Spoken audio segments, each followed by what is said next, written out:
Биздин массаж император каган массажы деп аталат. Бул массаж биздин агайыбыз менен Бишкек негиздеген. Бүт Кытайдын, Вьетнамдын, Япондун, Кыргыздын өзүнчөлүктөрдү синтездеп, анан ушул массажды негиздеп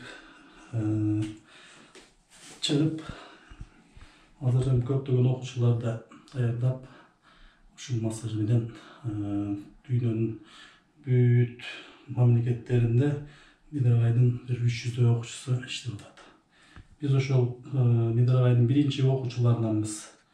Император каган массажы бул точечный массаж, чекит массажы мындайча айтканда кыргызчасы. Ар бир мына точкаларга басып, топтолгон туздарды, шлактарды кетиребиз. Анан энергетический каналдарда блоктор болсо ошолорду ачабыз.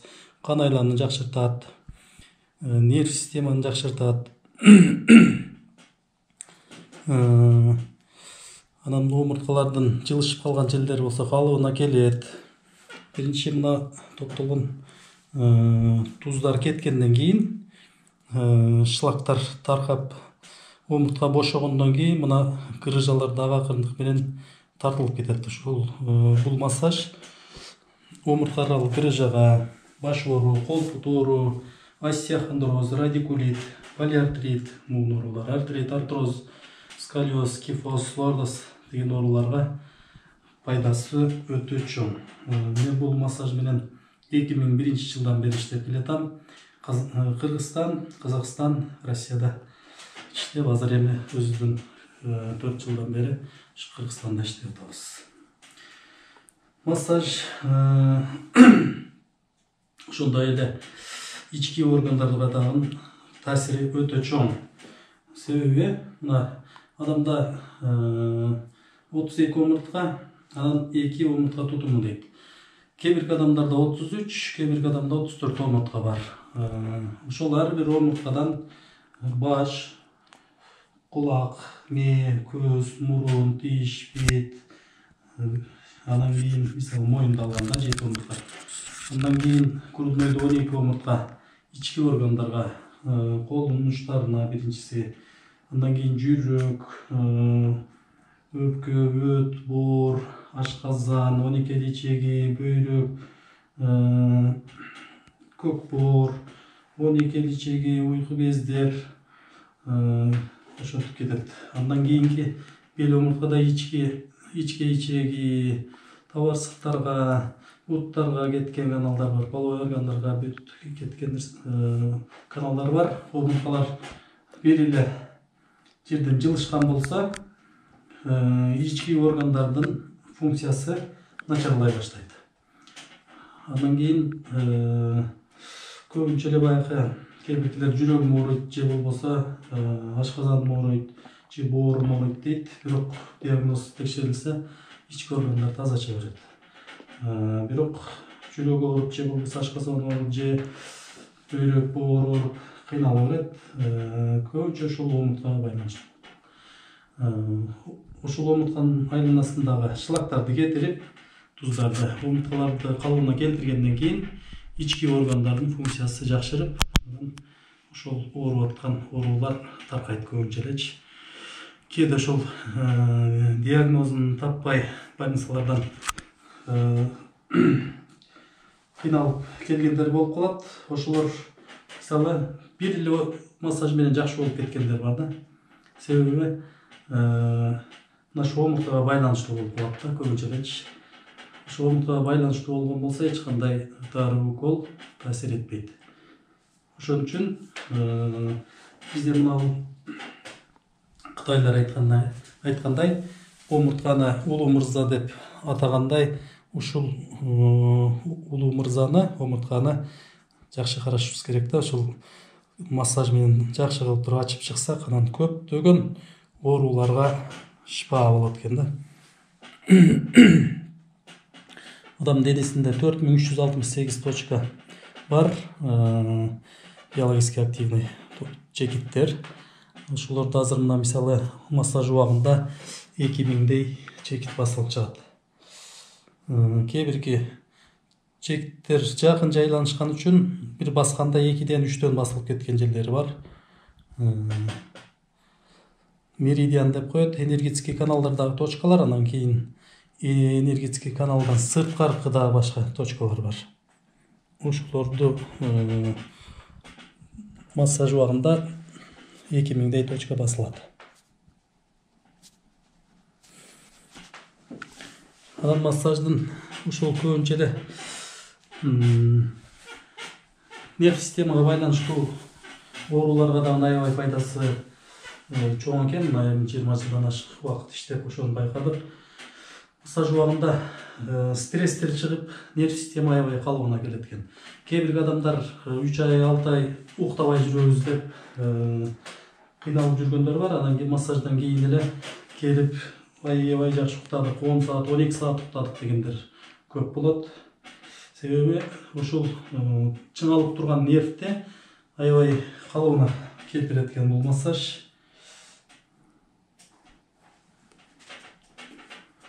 Оорунун себептери психологический, анан физиологический деп бөлүнөт. Ошондо көбүнчө эле физиологиялык оорулар азыр окумуштуулардын изилдөөсүнүн негизинде 92% оору ушул омурткага байланыштуу экен.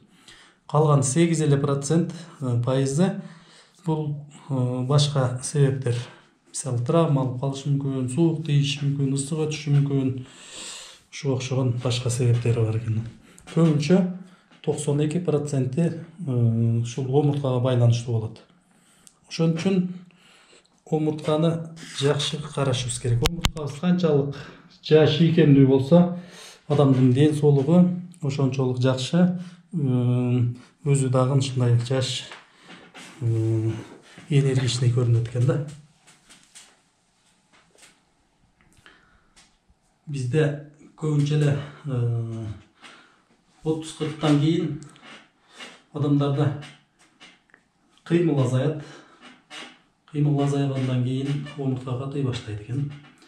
Анан ушул көбүнчө эле арка ушул зоналарга шлактар чогулат, туздар, уюган кандар, арам кандар көбүнчө чогула баштайт экен. Анан ошонун негизинде кан айлануу начарлап, адамдын ден соолугу начарлай баштайт. Анан адам тез картая баштайт экен да. Ошон үчүн кээ бир адамдар бир эле мостик жасап көнүгүү канчалаган оорудан арылгандар бар да. Себеби биздин кыймылыбыз эртеден кечке ушул алдыга гана карай кыймыл болот. Ошол омурткаларга эч кандай көнүгүү жасабайт экенбиз. Ден соолугубуз чың болуш үчүн ушул 3 нерсени сакташыбыз керек. Ден соолук чыңдай турган көнүгүүлөр ушул муундарга, анан омурткаларга жасала турган. Андан кийин туура тамактануу. Туура тамактануу болгондо өзүнүн убагында, азыздан. Анан үчүнчүсү нерв системаны жакшы караш керек. Болбогон нерселерге тарына бербестен, кечиримдүү болуп, жан дүйнөнү тынчтандырып, өткөн нерсени унутуш керек. Көптөгөн депрессияда жүргөн адамдар ушул өткөн жашоосу менен жашайт. Унута албайт эч. Тарыныч болгондо тарыныч 7 терс эмоцияны чакырат. 7 терс эмоция бул мисалы көптөгөн оорулардын тамыры ушул жакта жатат да. Ошон үчүн биринчи очерет кечире билгенди үйрөнүш керек экен да. Адам канчалык кечирип шүгүр кылганда адамдын ден соолугу ошончолук жакшы болот экен да. Мен ошол нерсени байкадым, 20 жылдан ашык иштеп. Көптөгөн адамдар бирөөлөргө тааныштары бар, анан кечире албай келет. Ошолордун ден соолугу жакшы болушу өтө кыйын экен да. Мына физический жактан, мисалы, көнүгүүлөр жасатып, массаж кылып, туздары таркайт, ден соолугу мына физический жактан жакшы болгон менен, психологический жактан тарыныч кармап турат да, анан кийин оорулары кайрадан кайталана берет. Ошон үчүн эң негизгиси ошол адам кечире билишке үйрөнүш керек. Кечиримдүүлүккө үйрөнүш керек экен да. Кечирген адам кечиргенде ушунчалык жан дүйнөсү тынчтанат. анан көптөгөн оорулардан арылат экен да.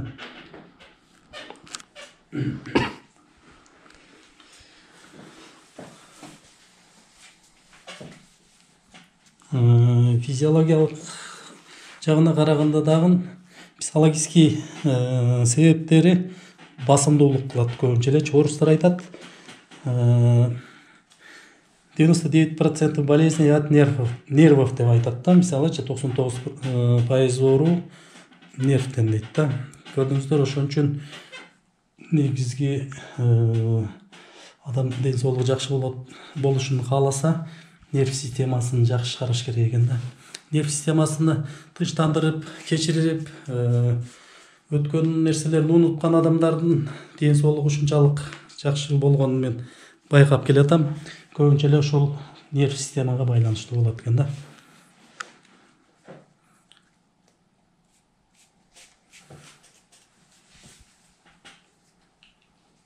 Адамда 5 психологиялык зона бар. Бул мисалы мына жерден жогору жагы баш, көз, кулак, мурун, тиш, бүт ушул агрессия байланыштуу да. Адам бакырып, кыйкырып, ошодон баягы бизде кыйкыртып баш торупсун деген түшүнүктөр бар да. Адам ошо агрессия кылганда ошол органдарга таасир этет экен. Анан ошол тиш, мисалы мурун, кулак оорулар, баш оорулар ошо агрессияга байланыштуу болот экен. Экинчи зона бул тарыныч зонасы болот. Тарыныч зонасы мына жерде мисалы өпкө, анан кызыл өңгөч, кекиртек ушулар кирет. Мисалы көп тарынган адамдарда зоб, ангина, бронхит, астма деген оорулар пайда болот экен. Чындыгында эле тарынчак адамдарды байкап көрсөңүздөр, ушул оорулар менен оорушат. Анан кээ биркилер сыртына билдирбеген менен ичинде сактайт. Көбүнчө эле тарынса дагы сыртына билдирбейт, бирок ичинен капа болуп жүрө берет. Ошол адамдар дагы көбүнчө бронхит, астма, зоб, ангина деген оорулар менен страдать этет экен да. Ошон үчүн кечире билиш керек экен. Андан кийинки зонага жүрөк кирет. Анан бул зона радости и печали деп коет да. Кайгыдан кийин кубаныч зонасы. Адам катуу кубанганда дагы жүрөккө таасир берет экен да. Кээде болуп калат, адам сүйүнүчтөн дагы жүрөгү жарылып өлгөндөр бар да. Мисалыча, көрдүңүзбү? Ошол кубаныч зонасына кирет да. Катуу кубанганда дагы таасир берет экен. Андан кийинки зона бул мына ашказан, 12 ичеги, уйку бездер, көк боор, өт ушулар кирет. Буга каардануу зонасы деп аталат да. Адам көп каардана берсе дагы ушул органдарга таасир этет. Мисалы, оорулардын ушул көп каарданган адамдарда гастрит, ашказандын жарасы, панкреатит, гепатит деген оорулар жана башка оорулар кирет да. Көбүнчө эле ушул каарданган адамдарда. Андан кийинки зона мына бөйрөк, анан кийин табарсык, половой органдар, анан бут кетет да.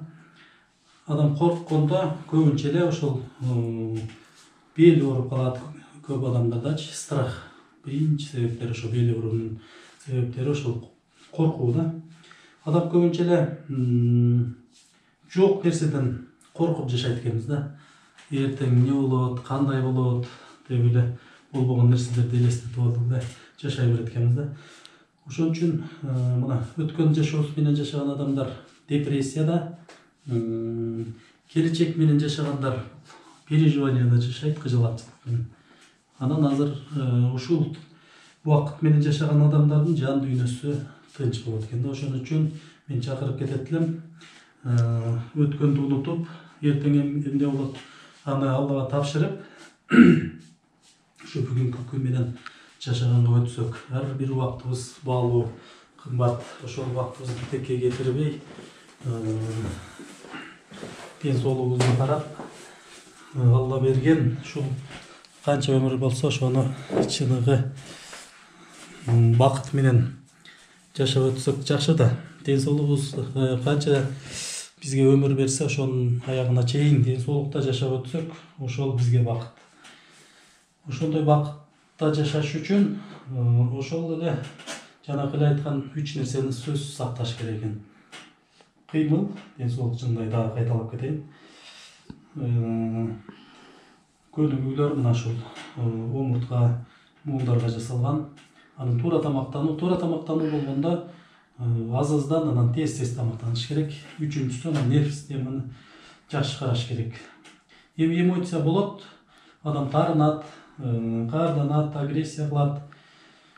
Бирок ошол маалда унутуп, кечире билгенге үйлөнүш керек экен. Адам табиятында Кудай жаратканда ошол эмоциясы менен кошо жаратат. Бирок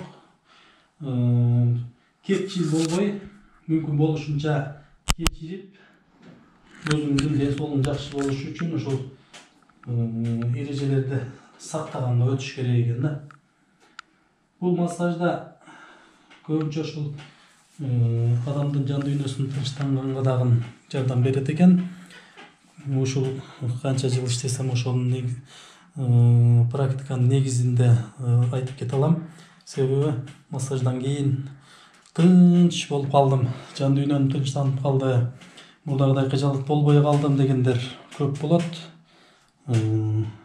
Ошон үчүн эгерде кыймылы жок адамдар болгон болсо, профилактика катары 3 айда 10 күндөн 1 курс, же болбосо 4 айда мүмкүнчүлүктөрү барларга. Андан кийин жок дегенде 6 айда 10 күндөн 1 курс массаж алганга профилактика кылып турушуңуздар керек экен да, сөзсүз.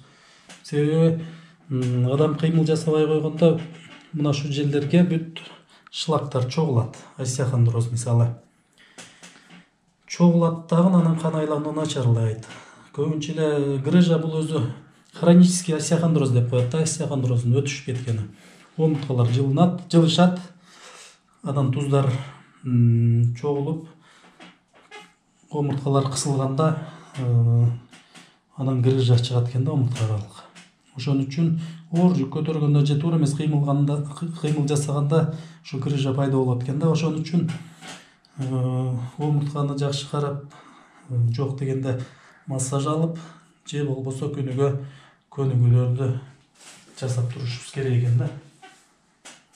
Грыжа, аралык грыжа, бул эми моюнда да болуп калышы мүмкүн, мына арка, кыр арка деп коет, ушул жактарда болушу мүмкүн, грудной бөлүктө. Анан поясничный мына бел бөлүгүндө да болуп калат. Көбүнчө дистер жешилип, анан кийин грыжа. Мисалы кээде оң жакка, же болбосо сол жакка, же аркадан, же мындай круг болуп, айлана сыяктуу, диск сыяктуу болуп чыгышы мүмкүн. Анан ар кандай өлчөмү болот, размерлеричи. Мисалы 2, 3, 4, 5, 10, 15 мм грыжалар бар да көбүнчө элечи. Анан бая томографияга түшкөндө ошол көрсөтөт. Анан грыжанын симптомдор, белгилери көбүнчө мына жактан сидалищный нерв деп коет, ошол кысылып, анан бутка берген белгилери көбүнчөчү. Мына кээде паховый областька берип калат, кээде мына арка жактан кетет, балтырлар кызылашык оорган болот көбүнчө. Андан кийин мына каптал жактардан кетет да грыжанын себептеричи. Ошондо жанакы эле айткан нерселер, мына мисалы туздар чогулду, омуртка кыйшайды, нагрузка бергенден кийин грыжа чыгат дагы, ошол баягы нерв кетип турат. Анан ошол бир кыймыл жасаганда эле нервтерге тийгенде баягы аябай бир токтоткандай бир оору пайда болот да. Ошону мына мисалы массаж менен шлактарды кетирип, анан омуртканы бошоткондон кийин грыжа акырындык менен өзү тартылып жок болот да. Ошон үчүн биринчи мына туздарды, шлактарды кетирип, омуртканы бошотушубуз керек да, грыжа жакшы болуш үчүн. Анан атайын ошо грыжанын айыктыра турган көнүгүүлөрү бар. Ошо көнүгүүлөрдү жасаш керек. Көнүгүүлөрдүн мисалы кээ биркилери мына омурткага грыжанын кээ бирки аркага мисалы чыккан грыжалар болгон болсо, анда мостик жасаганга болбойт да. Мисалыча ошо грыжанын чыгышына жараша көнүгүүлөр дагы ошого жараша жасалат да. Кайсы көнүгүүнү жасаса болот, кайсысын жасаса болбойт. Ошол томографиядан көрүп туруп, ошол грыжанын чыгышына жараша көнүгүүлөр жасалат да. Анан айык көбүнчө адамдар ойлойт да, болду эми мен айыкпай окшойм дейт да. Айыкпаган оору жок. Алла Таала ооруну берди, шифасын кошо берет да, сөзсүз. Болгон эле айыкпаган адам бар. Мен эми жакшы болбойт экенмин, шуну менен кыйналып өмүр бою өтүп кетет экенмин деп өздөрүн өздөрү программалап алат да. Андай эмес. Негизи мына жактан бир жакшы ниет кылып туруп, аракет кылып, себебин кылса, сөзсүз адам жакшы болот экен да. Жакшы болбогон адам оору жок экен, жакшы болбогон адам бар экен да, мындайча айткандачы. Өздөрү булоктоп алат, болду эми депчи. Ар бир нерсенин оң нерсенин терс жагы бар, ысыктын суугу бар, плюстун минусу бар дегендей эле оорунун да шифасы бар да. Сөзсүз жакшы болот. Эгерде өзү жакшы аракет кылып, ниетти жакшы кылса, Алла Таала шифасын берет. Себебин туура жасаш керек. Болду ошол. Көбүнчө эле ошол нерв системага байланыштуу болуп калат экен. Ошол үчүн нерв системаны аябай жакшы карашыбыз керек экен да. Биринчи эле себеби жанагы айтып өткөндөй эле таарыныч. Ооба, грыжаны канчалаган адамдар келишет, операциясы эле жакшы болуп жүргөндөр толтура. Эми врачтар көбүнчө эле хирургтар эме деп коет экен да. Операция жасаш керек деп чүрткөндө бирөө келди эле. Грыжасы бар экен, анан бир тууган агасы хирург болуп иштейт экен. Тез операция кылып алдырып сал дептир. Башка жолу жок деп коюптур да. Анан массажга келгенден кийин 2 курс 10 күндөн 2 курс массаж алгандан кийин анан жакшы болуп кетти да. Мисалыча ошого окшогондор көп. Классический массажда мисалы мазь менен жасалат, колду жүгүртүш үчүн да, мисалыча. Точечный да кургак жасалат. Себеби бул точкага мына басканда бүт мындай кол тайбай точкага тийиш керек. Анан точкага тийгенден кийин шлактар кетет, энергетический каналдар ачылат, блоктор.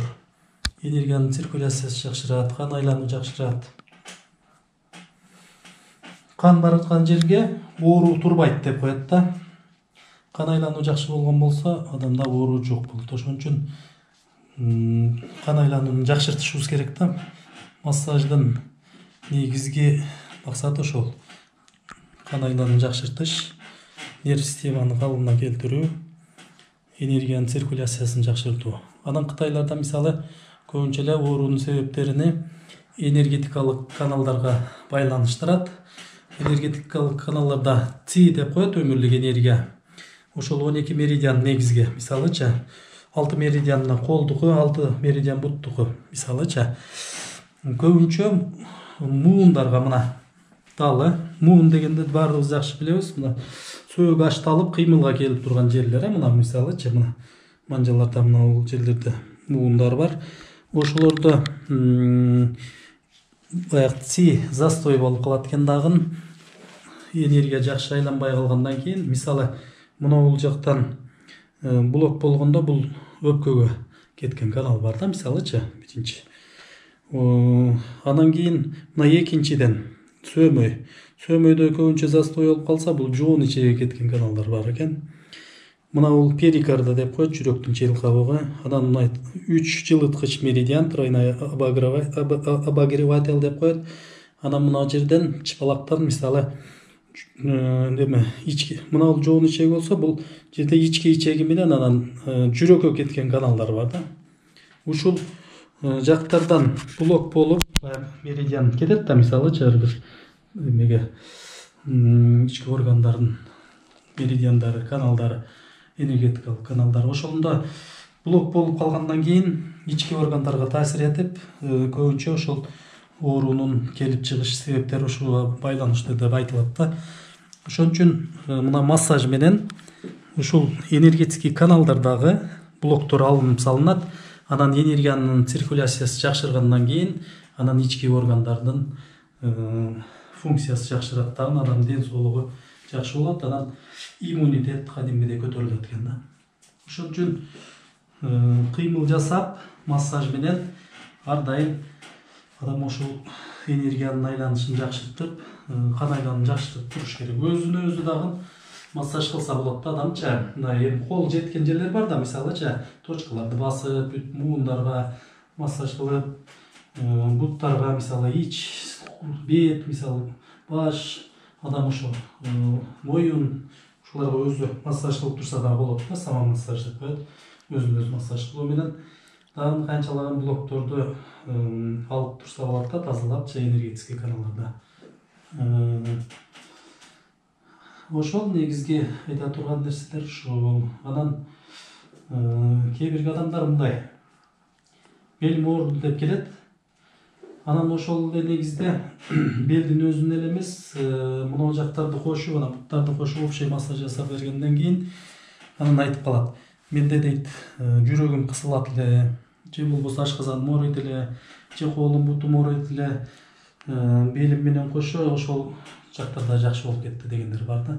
Же болбосо башым ооруйт эле, оорубай калды дегендер бар. Мисалыча башка эле оору менен келип туруп, анан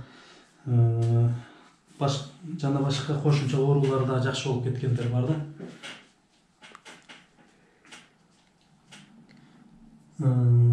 Запор менен кыйналгандар бар, мисалыча көбүнчө ич катып.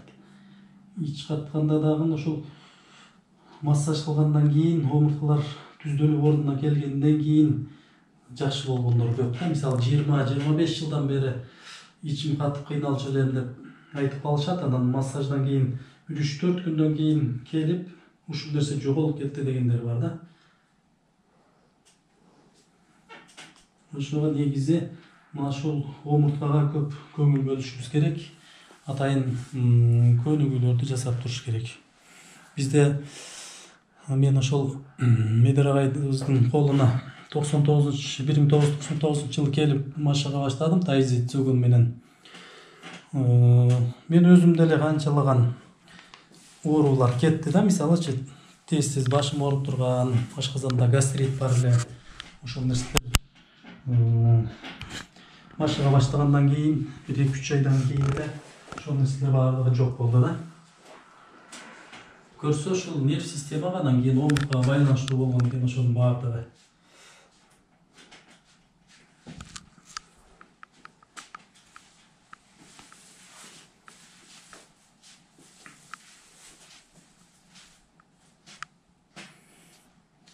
Жана айткандай эле колдун меридианы, анан кийин буттан 6 меридиан өтөт. Бул жактан дагы ашказан, боор, көк боор, өт, анан мына табарсык, бөйрөктүн энергетикалык каналдар өтөт да.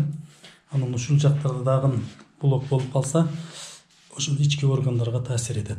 Ошону мындай олтуруп массаж кылып, толук ачып чыксак, анан ички органдар жакшырат экен да. Мына моюн омурткасынан жана айтып өттүк. Мээге, кулак, көз, ооз, мурун, тиш, тил, жак, чачтарга кеткен каналдар бар да. Ошол көбүнчө мына омуртка кыйшайып, туздар, шлактар чогулганда мээге кеткен каналдар тосулат. Анан кан айлануу жакшы болбой, баш ооруп, мына кулактагы шум пайда болот. Зрение начарлайт, кээ бир адамдарда слух, угуу начарлай баштайт. Ошолорго мына жерлерди массаж кылып туруп, шлактарды кетирип, ал жердеги топтолгон кандарды, айрым кандарды кетириш керек да. Ошондон кийин кан айлануу жакшы болгондон кийин баш оору жогулат, зрение жакшырат, кулактын уусу жакшырат, шум кетет кулактагы.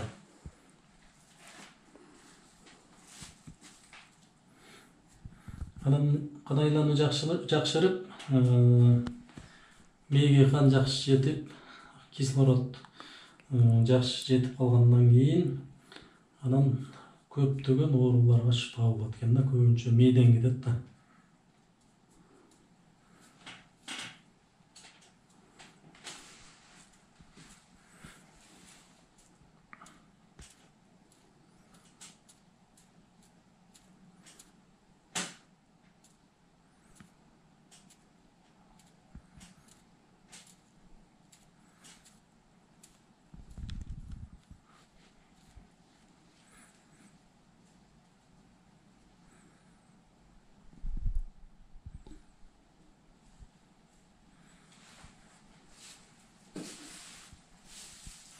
Кулакка, алаканга, тамандарга адам өзү деле массаж кылып турса болот. Ошо кулактан, алакандан, тамандан бүт ички органдарга кеткен органдардын проекциясы бар да.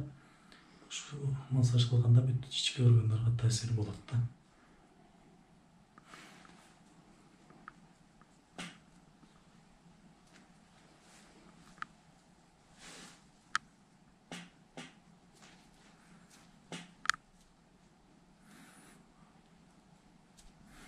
Көбүнчө адамдар эми мануальный терапия жадагындай каршылдатып массаж кылбай эле анан ошого кызыгышат да. Аны этият кылыш керек. Себеби мисалы жөн эле омуртка жылышып калган болсо, каршылдатып ордуна келтирсе анда жакшы болот да. Эми жаш балдарда көбүнчөчү. Анан улгайып калган адамда да бир аз жаш өткөн. Көбүнчө дисктер жешилип калат, грыжа болушу мүмкүн. Же болбосо дагы башка бир шишиктер болуп калат кедечи, гемангиома, опухольдор болуп калат. Ошолорду каршылдатканда ошолорго терс таасирин берип баспай калгандар бар, кыйналгандар бар да. Ошону этият кылыш керек да. Мануальный терапияны жасаганда ошол эми томография карап туруп кээ бир адамдарга жасалбайт да ошол нерсечи. Ошону билип туруп жасаса жакшыраак болот эле да. Андан көрө мына массаж алганда зыяндуулугу азыраак, акырындык менен жакшы болот, бирок кийинкилигинен жакшы да. Мисалычы шлактар кетип, кан айлануу жакшырып, акырындык менен омурткалар дагы өзүнө келет баягы көнүгүүлөрдүн жардамы менен, ушу массаждын жардамы менен. Бирок зыяндуулугу жокко эсе да, салыштырмалуучу.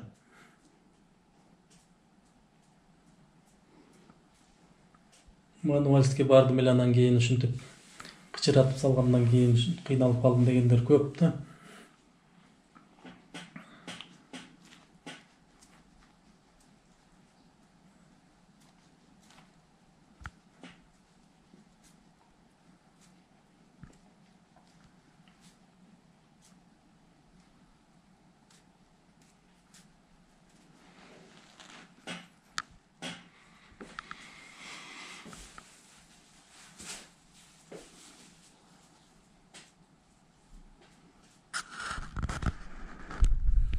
Негизи айтып турган нерсе бул массажда физикалык дененин гана эмес, адамдын ошо жан дүйнөсүн дагы дарылоо болуп эсептелет. Себеби ошо массаж менен бирге адам менен беседалашып, сүйлөшүп, ошол эми кээде эч кимге айта албаган көйгөйлөрү бар да, көйгөйлүү маселелер бар. Анан ошолорду айтып, анан угуп сүйлөшкөндөн кийин жеңилдеп кеткендер бар да. Баягы оору эми 99% нервге байланыштуу деп атпайбызбы? Мисалычы ошо ичте топтолгон нерсени чыгарып туруш керек да. Ичтеги нерсе чыкпаса, адам ошол ооруга алып келет. Ошону чыгарып, бирөө менен кеңешип, сүйлөшүп туруш керек болот да, көбүнчөчү.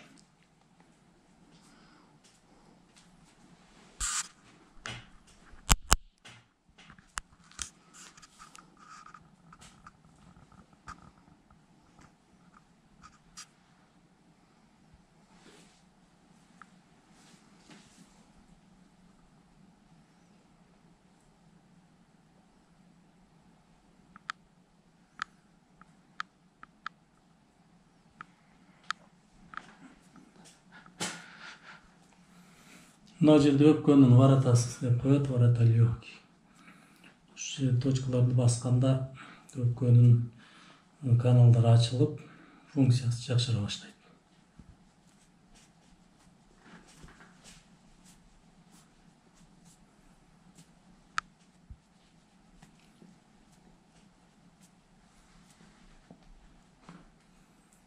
Астма, бронхит болгондо мына шу точкалар басылат да.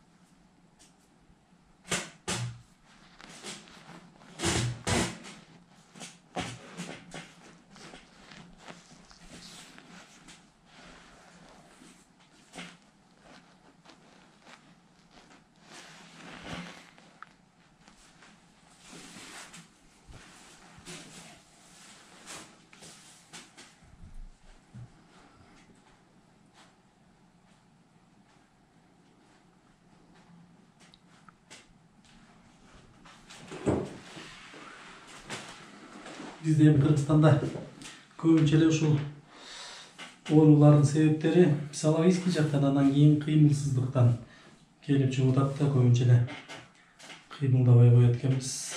Анан бизде жанагындай шаан шөкөттөр, аш тойлор, чогулуп отуруп аш эме ысык тамактарды көп жейбиз, кыймыл аз, кан айлануу начарлап, кан коюлат, давление көтөрүлүп, инсульт болгондор, инфаркт болгондордун көпчүлүк себептери ошол. Анан нерв, таарынач болбогон нерселерге ошолорду калыбына келтириш үчүн ушу массаж, анан кийин атайын көнүгүүлөрдү тынбай жасап турушубуз керек да. Көбүнчө мына тиздердин айланасына дагы шлактар чогулат да. Ошонун негизинде кан айлануу начар болуп, анан баягы сөөктүн тканнары бузула баштайт экен да.